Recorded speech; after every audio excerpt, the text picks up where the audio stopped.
les Noirs et les Arabes de France sont tellement ingrats vis-à-vis de la France que vous vous rendez même plus compte de la chance que vous avez. Au bled, je vois les gens comment ils souffrent, je vois comment les gens ils galèrent et je vois à quel point on a été avantagés de malades. La France ne vous doit strictement rien. La colonisation est terminée depuis. Quand l'école est gratuite, faut en profiter.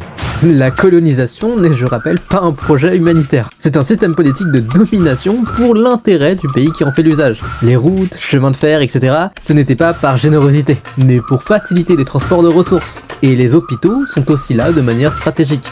Si la France a évidemment injecté une tonne d'argent dans ses colonies et une partie de ses travaux, les colonies ont eux aussi participé, avec de la monnaie, de la main d'œuvre et beaucoup de morts, et surtout ils y sont forcés de se soumettre ou de collaborer.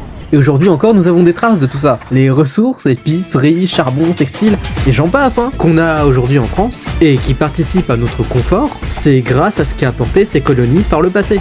Ou encore les surfaces gigantesques de terres exploitées et la main d'œuvre qui a participé à beaucoup de choses autour de vous actuellement viennent de ces pays-là, qui s'appauvrissent localement à cause de ça. Jusqu'à certaines choses dont la France est fière de montrer à l'international. Et vous-même aujourd'hui, qui êtes venu en France ou qui êtes nés ici comme moi, vous travaillez pour la France. Vous êtes ces ressources, car vous êtes français, et vous êtes en droit de la critiquer et de vous plaindre, comme n'importe quel autre français. Vous dites que la France ne nous doit rien, mais que nous devons tout à la France, en montrant ce qu'elle a apporté, mais pas ce qu'elle a retiré.